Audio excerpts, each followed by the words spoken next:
Bonjour à tous et à tous. J'accueille aujourd'hui Gwenaëlle, qui est kinésithérapeute et que j'ai eu la chance de croiser lors de formation et qui a un parcours tout à fait particulier. Et c'est pour ça que j'ai souhaité l'interviewer pour que vous puissiez en effet découvrir d'autres manières de travailler et puis qu'on puisse tous et toutes se nourrir de son expérience. Bonjour Gwenaëlle.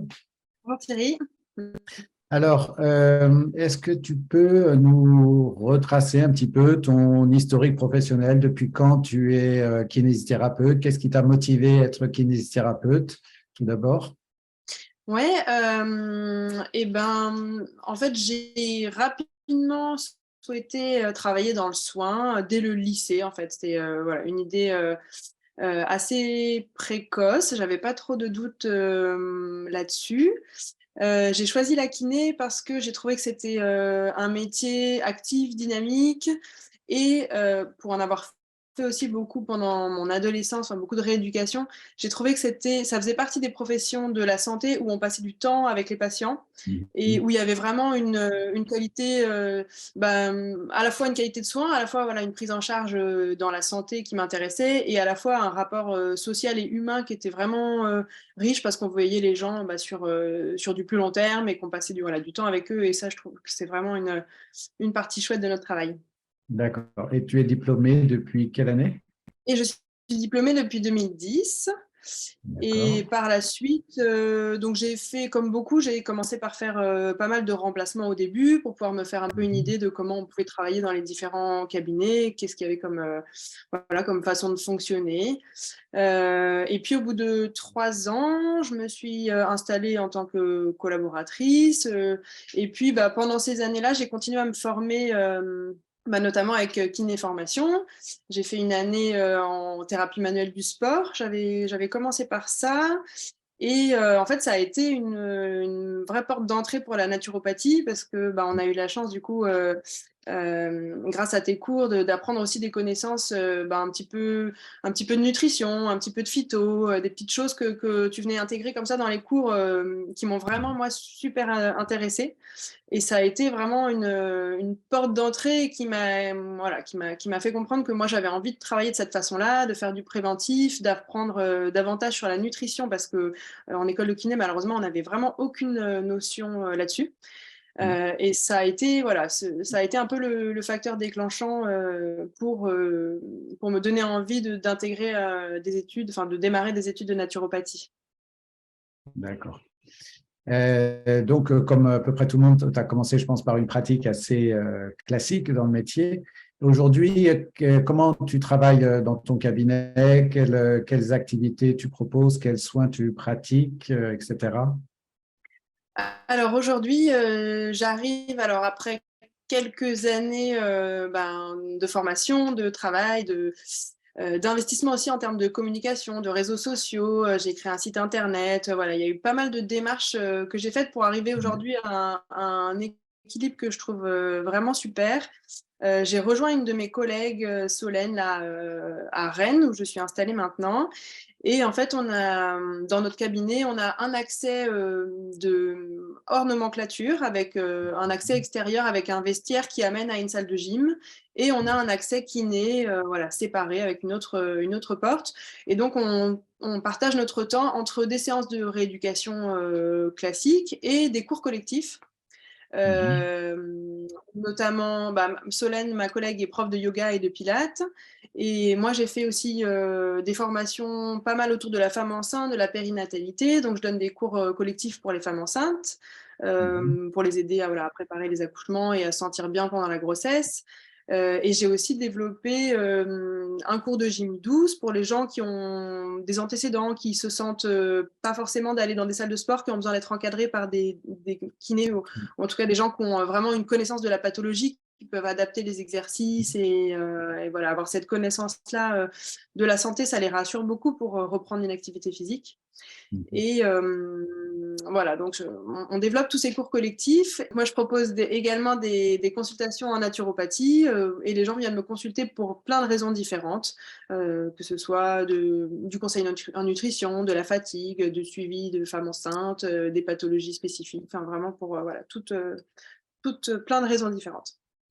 D'accord. Et à peu près la répartition aujourd'hui de tes actes, je dirais, conventionnés et puis hors nomenclature, tu as une idée un petit peu de cette proportion? Pas vraiment, ou ce n'est pas un sujet d'ailleurs? Alors, j'ai démarré l'activité seulement en septembre parce que je me suis arrêtée de travailler pendant quasiment 1 an suite à une grossesse. Donc là, c'est vraiment un début d'activité. Entre-temps, j'ai déménagé, donc il a fallu vraiment reprendre un peu tout à zéro. Donc là, pour l'instant, ça reste assez… évidemment, ça reste assez réduit par rapport à l'activité de kiné. Je sais pas, pour l'instant, je dois être à peut-être 20% de hors nomenclature et 80% de kiné.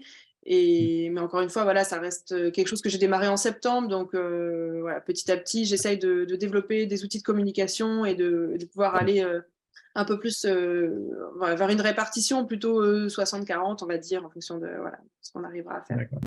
Oui, 20% depuis le mois de septembre, je pense que beaucoup aimeraient avoir développé déjà ce temps d'activité en quelques mois. Je trouve ça déjà super. Ce que j'aimerais, Gwenaëlle, aussi, c'est que tu nous fasses part de l'écriture et puis de l'histoire du livre que tu as écrit, comment ça s'est fait, à quel moment, etc. Parce que pour moi, c'est quelque chose qui m'a beaucoup touché et j'aimerais bien que tu puisses le partager avec le plus grand nombre. Ouais, et ben ça, c'était une super expérience que je ne m'attendais pas forcément à faire en tant que kiné, mais voilà, l'opportunité s'est présentée et c'était vraiment, vraiment chouette comme travail. En fait, ça a commencé avec mes études de naturopathie parce que pour valider le diplôme, on a un mémoire à faire, en fait, à rédiger. Je me suis pas mal posé la question du sujet et j'ai trouvé que c'était quand même intéressant de trouver un sujet qui alliait la kiné et la naturopathie pour pouvoir avoir, voilà, mettre vraiment toutes mes connaissances au profit de ce mémoire. Donc, j'ai choisi le mal de dos parce que c'est un sujet qui touche énormément de monde, dont beaucoup de personnes parlent. Et j'ai trouvé que dans ma formation de naturopathie, j'avais vraiment appris plein de choses qui m'avaient ouvert des portes sur des pistes de compréhension du mal de dos qu'on n'avait pas forcément abordées en rééducation. Voilà, qu'on commence à aborder dans certaines formations. Parfois, voilà, quand on dépasse un petit peu la kiné classique, mais notamment par la nutrition, par tout l'aspect viscéral, digestif, par l'aspect du stress, tout l'aspect émotionnel. Voilà, c'est des choses, moi, qui me parlaient. Donc, j'ai voulu creuser un petit peu ce sujet-là. Donc, j'ai essayé de me documenter, de chercher de la littérature et j'ai rédigé ce mémoire. Et ensuite, le fameux confinement est arrivé. Et j'ai profité de ce confinement, de ce temps-là qui m'était accordé pour vraiment rédiger ce mémoire, essayer de l'étoffer, de continuer à travailler un peu dessus pour pouvoir le rendre ensuite. Et je m'étais donc permise de l'envoyer à plusieurs personnes pour avoir un retour. Et voilà, c'est là que Thierry m'avait dit que ça pourrait être intéressant de le partager ou en tout cas d'essayer de l'envoyer à des maisons d'édition pour voir si ça pouvait intéresser du monde. Et j'ai eu la chance d'être très rapidement contactée par la maison d'édition Erol, qui travaille beaucoup dans la santé et le bien-être.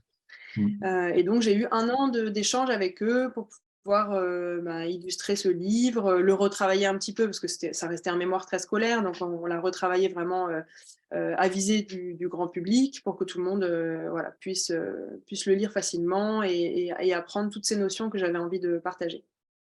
D'accord, d'accord.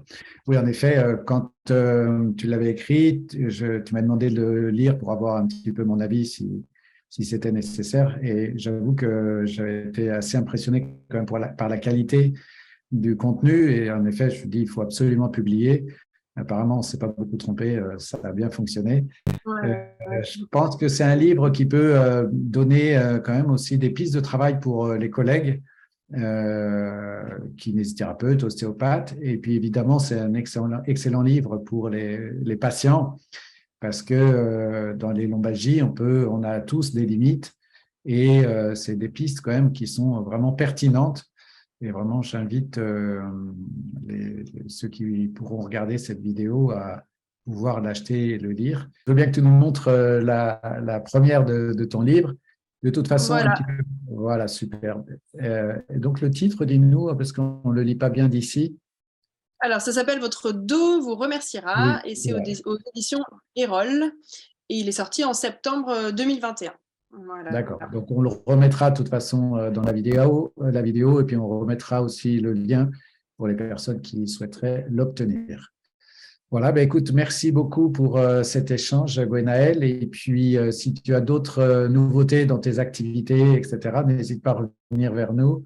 Ce sera avec grand plaisir que l'on partagera avec nos collègues. À bientôt. Avec plaisir. Merci beaucoup Thierry. À Merci, bientôt. au revoir.